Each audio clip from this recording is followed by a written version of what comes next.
ওকে, চালু করো। আচ্ছা, তাহলে আমরা কনসেপ্টগুলো জেনেছি, কনসেপ্ট জানলাম। এইবার আমরা কি করব না অঙ্ক করব। অঙ্ক মানে সংখ্যা দিয়ে এবার আমরা যেগুলো আগে করেছি কনসেপ্ট আকারে, এইবার সেটাকে ক্যালকুলেট করব। মানে ইন্ডিয়ার জিডিপি ক্যালকুলেট করার সময় যে প্রসেস অ্যাপ্লাই করে, আমরাও কিন্তু এই ধরনের ডেফিনেশন দিয়ে সংখ্যা দিয়ে সেইগুলোকে বের করার চেষ্টা করব। ঠিক আছে? আচ্ছা, ভালো করে দেখো বোর্ডের দিকে কি দিয়েছি, ক্যালকুলেট এনডিপি অফ এফসি। এইটা ক্যালকুলেট করতে হবে। এনডিপি অফ এফসি মানে কি? এন ফর কি? Net, D for, P for, FC for factor cost. তাহলে আমাকে net domestic product for factor cost বের করতে হবে, মানে এইটাই আমার লক্ষ্য। তার জন্য আমার হাতে কি কি আছে, আমাকে কি কি দিয়ে দিয়েছে, জিএনপি অ্যাট মার্কেট প্রাইস দেওয়া আছে, ডেপ্রিসিয়েশান দেওয়া আছে, এনএফআইএ দেওয়া আছে, এনআইটি দেওয়া আছে। তাহলে আমার এনডিপিএফসিতে যেতে গেলে আমি শুরু কোনটা দিয়ে করব? আমার যেগুলো আছে তার মধ্য থেকেই আমাকে শুরু করতে হবে। তাহলে আমার হাতে দেখো, আমরা এই রকম যখন অঙ্কটা করেছিলাম, এনডিপি অ্যাট এফসি অর্থাৎ net domestic product for FC যখন দেওয়া আছে, এখানে যদি জিডিপি থাকতো আলাদা কথা, জিএনপি দিয়ে শুরু করতে হবে। তাহলে GNP at FC, GNP at market price, এটা তো অবশ্যই আমাকে আগে বসাতে হবে। তাহলে জিএনপি অ্যাট মার্কেট প্রাইস বলেছে, তাহলে এখানে মার্কেট প্রাইস, এখানে ফ্যাক্টর কস্ট, দুটো কি একই? একই নয়। তাহলে মার্কেট প্রাইস থেকে ফ্যাক্টর কস্টে যেতে হলে আমরা কি করি? এনআইটি বিয়োগ করি। তাহলে আমি করে দিলাম, তাহলে এই পার্টটা হয়ে গেল। কিন্তু দেখো আমার জিএনপি আছে, এটা ন্যাশনাল আর এটা ডোমেস্টিক আছে।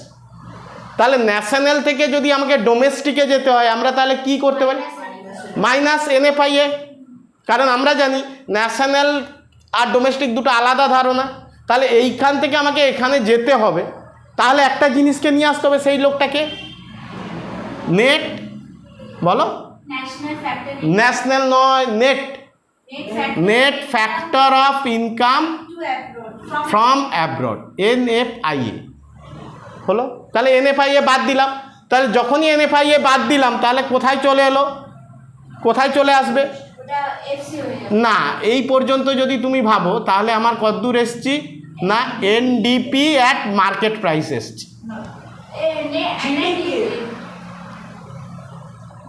এইটা মার্কেট প্রাইস থেকে এনআইটি বাদ দিত, ফ্যাক্টর কস্টে তো আমরা নিয়ে আগেই চলে এসেছি। তাহলে এখানে এনডিপি আছে, এনডিপি এখানে কি আছে? এনএফআইএ আছে। তাহলে ডেপ্রিসিয়েশন আমাকে কি করতে হবে? ডেপ্রিসিয়েশন বাদ দিতে হবে। কারণ আমরা জিএনপি থেকে যখনই এনডিপিতে চলে আসছি, আমরা ভাবছি কোনটা? জিডিপির সাপেক্ষে ভাবছি। তাহলে ডেপ্রিসিয়েশন বাদ দিলে এনডিপি হবে। তাহলে এখানে আবার কি করব? ডেপ্রিসিয়েশন বাদ দিয়ে দেবো। তাহলে এই সূত্রটা আগে লেখো। বুঝতে পেরেছো কি হয়েছে? আমার এনডিপি ফ্যাক্টর কস্ট আছে, এখানে মার্কেট প্রাইস আছে, তাহলে এনআইটি বাদ দিয়ে দিলাম। তাহলে মার্কেট প্রাইসটা ফ্যাক্টর কস্টে ট্রান্সফার হলো। করতে পারো। আমি এইটা তোমাকে বোঝানোর জন্য করেছি যে এইখান থেকে এটা কীভাবে। অবশ্যই তুমি আগে ডেপ্রিসিয়েশন বাদ দিয়ে করতে পারো। মানে তুমি এইটা থেকে একে বাদ দিলেও যা, এখান থেকে ডেপ্রিসিয়েশনও আগে নিয়ে গেলে ভুল কিছু নয়। কারণ তুমি দেখো, এই যতগুলো বিয়োগ আছে, আমি সেই বিয়োগগুলোকে বাইরে বের করে দিয়ে ওইগুলোকে যোগ করে দিতে পারি। ধরো আমার এইটা আছে 8,000, তাহলে এই তিনটাকে যোগ করে আমি এই 8,000 থেকে বিয়োগ করব। করো করো, ঠিক আছে। এটা বুঝতে পেরেছো? এটা করবে, আমি সময় দেব। এই পার্টটা বুঝতে পেরেছো? বুঝতে পেরেছো? ক্লিয়ার? এইবার দেখো, বাস, তাহলে একদম ঠিকঠাক করেছো। এটা কোথায় মশার?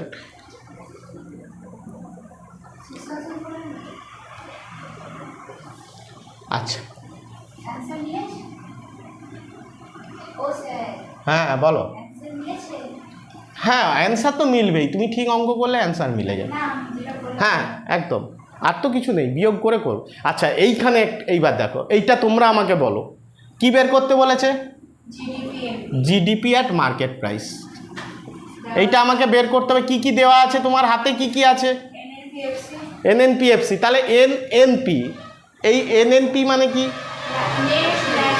Net national. তাহলে কিন্তু ডিতে নেই, তাহলে তুমি লিখলে এনএনপি অ্যাট ফ্যাক্টর কস্ট। তাহলে এনএনপি অ্যাট ফ্যাক্টর কস্ট থেকে আমাকে জিডিপিতে যেতে হবে। তাহলে এইটাকে আমাকে আগে কি করতে হবে? আগে তুমি জিএনপি না করে কি করে এনডিপি করবে?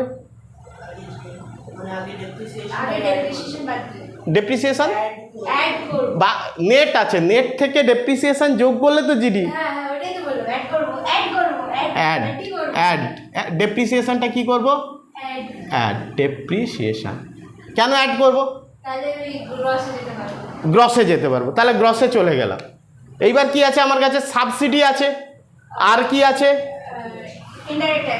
Indirect tax. তাহলে আমরা কি জানি? এইখান থেকে এইটা বাদ দিলে কি হয়? এনআইটি। তাহলে এনআইটি কি করব? যোগ করব না বিয়োগ করব? আইটি থেকে সাবসিডি বিয়োগ করলে এনআইটি পেয়ে যাব। না না, আমি বলছি এইখানে বিয়োগ করব এনআইটি না যোগ করব? ও ওইটাতে ওইটা হচ্ছে প্লাস করব। কেন? এফসি তে আছে, এমপি তে যেতে হবে। এফসি তে আছে, এমপি তে যেতে হবে। তাহলে প্লাস এনআইটি।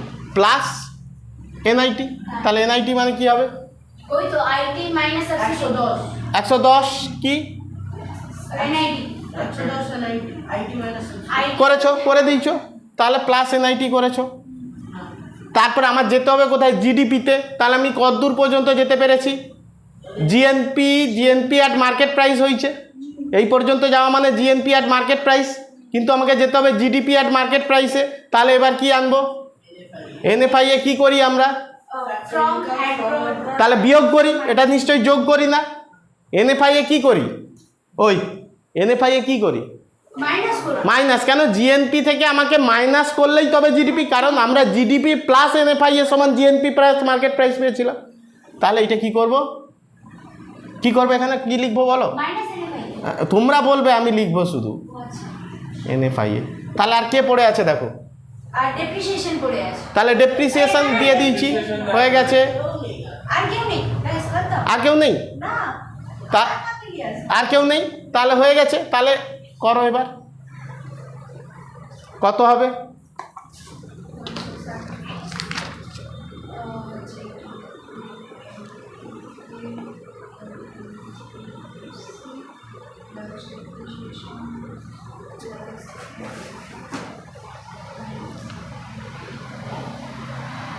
তাহলে এটা কত বসিয়েছিল? 2000। স্যার দাঁড়ান বলছি। আচ্ছা, ডেপ্রিসিয়েশন কত? ডেপ্রিসিয়েশন 200।